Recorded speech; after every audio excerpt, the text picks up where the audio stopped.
Welcome to Mahavision news. రాష్ట్ర road భవనాల శాఖ మంత్రి కోమటిరెడ్డి వెంకటరెడ్డి తిప్పర్తి మండల పరిధిలోని గ్రామాలలో విస్తృతంగా పర్యటిస్తూ పలు అభివృద్ధి కార్యక్రమంలో పాల్గొన్నారు.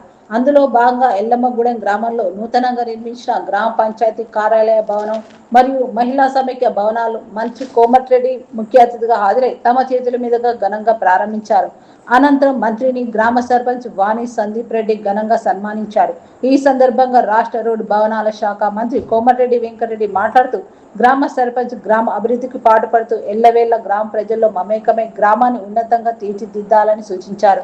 గ్రామంతో పాటు నల్గొండ నియోజకవర్గాన్ని ఉన్నతంగా తీర్చిదిద్దేందుకు అహర్నిశలు కృషి చేస్తూ ప్రజల్లో ఎల్లవేళ అందుబాటులో ఉంటూ పలు అభివృద్ధి కార్యక్రమాలు చేపడుతూ గ్రామాలలో కావాల్సిన అభివృద్ధి పనులకు నిధులను విడుదల చేస్తూ నియోజకవర్గ అభివృద్ధికి పాటుపడుతున్నానని తెలిపారు.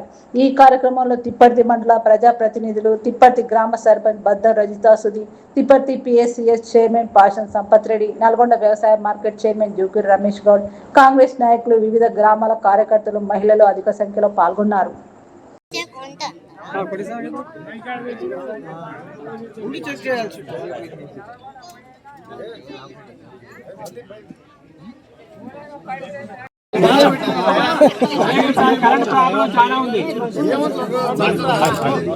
ప్రేతం నాయకుడు కోమటిరెడ్డి వెంకటరెడ్డి గారు మనం అడగకుండానే మనకు ఎన్నో ఇచ్చినారు.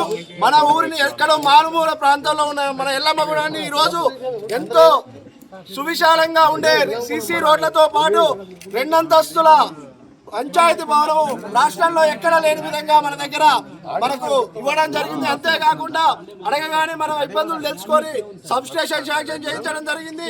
అంతేకాకుండా మామిడాల అడ్డు రోడ్ నుంచి వెళ్ళి మాడుగులపల్లి వరకు కూడా డబల్ రోడ్డు 25 కోట్ల రూపాయలతో శాంక్షన్ చేయించడం జరిగింది. మొత్తం 110 కోట్ల రూపాయలతో మన ఎల్లమ్మగూడెం మారుమూల ఎక్కడో విసిరివేయబడ్డట్టు ఉన్న మన గ్రామాన్ని ఎంతో ఉన్నతమైన స్థితికి ఈ రోజు మన మంత్రివర్యులు కోమటిరెడ్డి వెంకటరెడ్డి గారు తీసుకువెళ్ళడం జరిగింది. ఇట్టి మంత్రి ఉండడం మనందరం ఎప్పుడో మన పూర్వజనంలో చేసుకునేటువంటి అదృష్టంగా భావిస్తున్నాను. ఎందుకంటే మనం ఈ రోడ్లు వచ్చిన తర్వాతకి మన భూములకు విలువలు వచ్చినాయి. మనకు మన గ్రామానికి రావాలంటే ఎంతో మంది ఇబ్బంది పడేది. అట్లాంటిది ఈ రోజు అందరూ కూడా ఎల్లమ్మగూడాన్ని వచ్చి ఊరంటే ఇట్లా ఉండాలని చెప్పుకోవడం జరుగుతుంది. దీని అంతటికి మన మంత్రివర్యుల వారి కృషి అని నేను చెప్తున్నాను.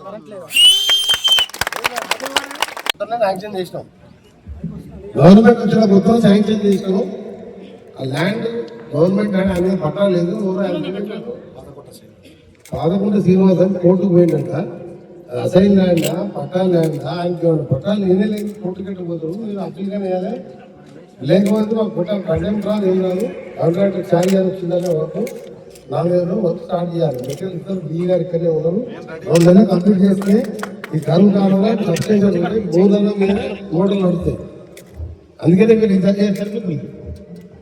మేము తీసుకో రోడ్లు ఆర్టీఓ సంబంధం. రోడ్డు ఇచ్చింది దీని దేశంలో 20,000 కోట్లు ఇచ్చిన రోడ్లు.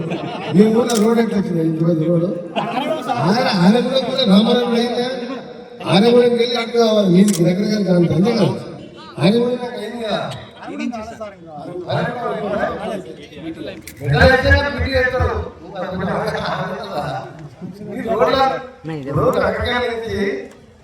మాదాకి వెళ్ళి మీ ఎల్లమ్మగూడెంకి వెళ్ళి మన తిరుమలకి వెళ్ళి హిందువులకి మాటలు 75 కోట్లు.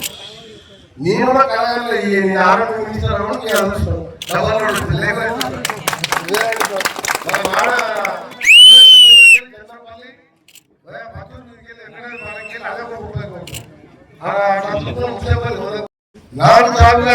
గ్రామీణ ప్రాంతాలలో ప్రజల ముఖ్యంగా మన పోయిన సీజన్ మంచిగా వర్షాలతో కలగలలాడుతూ రైతులందరూ కూడా పంటలు కూడా అనుకునే దానికి ఎక్కువ పట్టించుకున్నారు.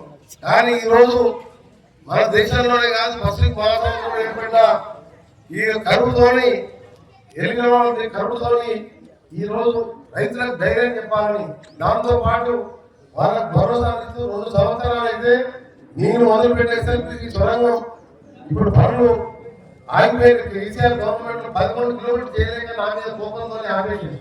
నాకు పేరుస్తుందని మన ప్రభుత్వం రాగానే అమెరికా పోయి మిషన్ తీసుకొచ్చి బేరింగ్ తీసుకొచ్చి స్టార్ట్ చేస్తే దురదృష్టవశాత్తు 8 మంది చనిపోయి వాళ్ళ డెడ్ బాడీలు కూడా దొరకలేదు. ఎంత కష్టపడాలి. ఇవాళ వేరే టెక్నిక్ మోడల్తో స్టార్ట్ చేసినాం. 600 మీటర్లు అయింది.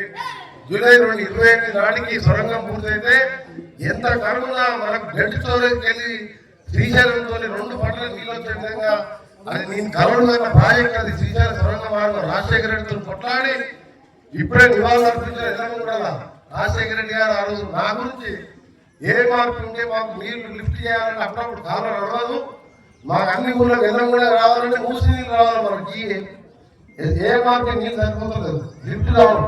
మోసరి కరువు వచ్చిందంటే సాగర్కి లిఫ్ట్ చేయలేము. అందుకని సొరంగం 2000 కోట్లు శాంక్షన్ చేసిన ఇప్పుడు పనులు బాగా నడుస్తున్నాయి. 3000 కోట్లు రేటు పెరిగినా సరే ముఖ్యమంత్రి గారు మీరు కోరగానే దాన్ని 24 నెలల్లో పూర్తి చేస్తాడు. గ్రీన్ ఛానల్ లో పెట్టి, అంటే గ్రీన్ ఛానల్ అంటే మననే 300 కోట్ల పేమెంట్ కూడా ఇచ్చిన కాంట్రాక్టర్. 2025 అంటే చూస్తుండగానే అయిపోతుంది. ఎంత కరువు వచ్చినా మన శ్రీశైలం డెడ్ స్టోరేజ్ నీళ్ళు తీసుకొని నేను ఫస్ట్ ఎమ్మెల్యే అయినప్పటికీ అనుకుంటున్నా, ఫస్ట్ రైతులకు 2 పంటలకు నీళ్ళు ఇస్తే నా జన్మ ధన్యమైంది అని చెప్పి నేను ఈ రోజు తెలంగాణ కొట్లాడుకుంటే ఇస్తున్నాను. కానీ పిల్లలు చచ్చిపోతున్నారు, తెలంగాణ తొందర రావాలి, ఇంతమంది పిల్లలు కాల్చుకొని చచ్చిపోతున్నారని 3 ఏళ్ళు మంత్రి పదవి వదిలిపెట్టుకున్నాను. అప్పుడు ఒక పైకి చేయలేదా కేసీఆర్ అసలే పైసలు చేయలేదు. అదృష్టం వచ్చి అనుకున్నామని చెప్పిన తెలంగాణ వస్తేనే మంత్రి అయితే వల్ల నేను అప్పటి వరకు పదవి తీసుకోవాలి అనుకున్నా. ఇలా ముఖ్యమైన శాఖతో పాటు ఇలా 450 కోట్ల కెనాల్ లైనింగ్ చేపిస్తున్నా. 900 కోట్ల అరవై అవుటర్ రింగ్ రోడ్డు మీ ఊళ్ళో రోడ్డు కనబడుతున్నాయి. అలాగే ఇలా గ్రామాల్లో చూస్తున్నాం సీసీ రోడ్డు కానీ ఇవన్నీ చేసుకుంటూ ఇలా మీ సర్పంచ్ గారు మన సంతోష్ మన సందీప్ గారు మన వాణి ఇంత అదృష్టం అంటే ఇటువంటి గ్రామ పంచాయతీ తెలంగాణ వరంగల్ కాన్ఫరెన్స్ కాదు, వరంగల్ పల్లిలో కూడా లేదు. ఆ సర్పంచ్ ఇంతమంది గ్రామ పంచాయతీ ఎక్కడ లేదు. మీరందరూ కూడా మా సర్పంచ్ వాణి గారికి, అలాగే ఉప సర్పంచ్ గారి వార్డు మెంబర్లు అందరూ కూడా సెక్రటరీ గారికి శుభాకాంక్షలు. ఇంతమంది బిల్డింగ్ లో